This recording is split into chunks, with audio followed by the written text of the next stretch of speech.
মাথার উপর ছাদ নেই, নেই বাহারি খাবারের পসরা, তবে জীবন তো থেমে থাকে না। বছর ঘুরে এসেছে ঈদ, তবে সেই ঈদের আমেজ নেই মৃত্যুনগরী গাজায়। এক মুঠো ময়দায় যেন গাজাবাসীর ঈদের প্রস্তুতি। ধোঁয়ায় ঢেকে থাকা এক আশ্রয়কেন্দ্র, চারিদিকে ভাঙা দেয়াল, ক্লান্ত মানুষ, আর মাঝখানে বসে আছেন একজন মা, একজন নারী, একজন সংগ্রামী মানুষ। ধ্বংসস্তূপের সেই ছোট্ট আশ্রয়ে তিনি নিজের হাতে ময়দা মাখছেন ঈদের জন্য।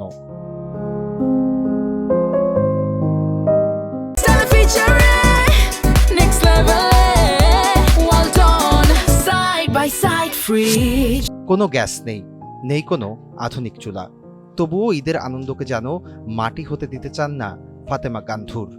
চারপাশে তার পরিবার, মাথার উপর অনিশ্চিত ছাদ, আর সামনে খোলা আগুন। এভাবেই যেন জীবন মৃত্যুর সন্ধিক্ষণে দাঁড়িয়ে তিনি মিষ্টি বানাচ্ছেন বাচ্চা, বুড়ো আর প্রতিবেশীদের জন্য।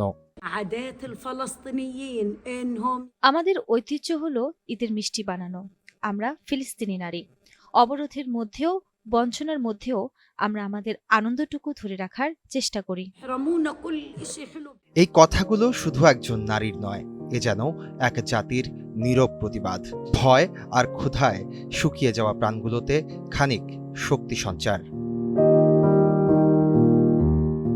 অন্যদিকে খান ইউনিসের এক বাজারে দেখা গেল মানুষ হাঁটছে, খাবারের দোকান, রঙিন কাপড়, বলতে গেলে সবই আছে।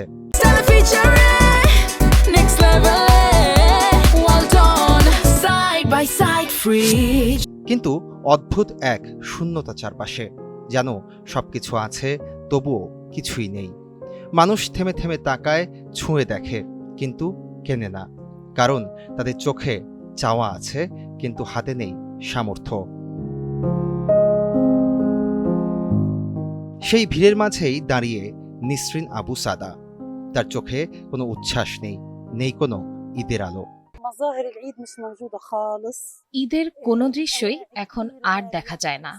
3 বছর হয়ে গেছে সামর্থ্যের অভাবে আমরা ঈদের কাপড় কিনিনি, ঈদের অনুভূতিটাই ভুলে গেছি। এই কথার ভেতর লুকিয়ে আছে এক নির্মম বাস্তবতা। ঈদ এখন তাদের কাছে কোনো উৎসব নয়, বরং এক অপূর্ণ ইচ্ছার নাম, একটা না পাওয়ার দীর্ঘশ্বাস। 2023 সালের 7 অক্টোবর থেকে শুরু হওয়া এই রক্তক্ষয়ী সংঘাত যেন আজও থামার নাম নিচ্ছে না। প্রতিটি দিন, প্রতিটি রাত নতুন করে নিয়ে আসছে আতঙ্ক, শোক আর অজানা ভবিষ্যৎ। তবুও এই ধ্বংসস্তূপের মাঝেই ধোঁয়ার ভেতর দাঁড়িয়ে ফাতেমারা যখন মিষ্টি বানান, সেটি শুধু ঈদের খাবার নয়, সেটি যেন হয়ে ওঠে এক ফোঁটা আশা, এক চিলতে আলো, বেঁচে থাকার এক অনন্য জেদ। Sumit Saha, NTV online.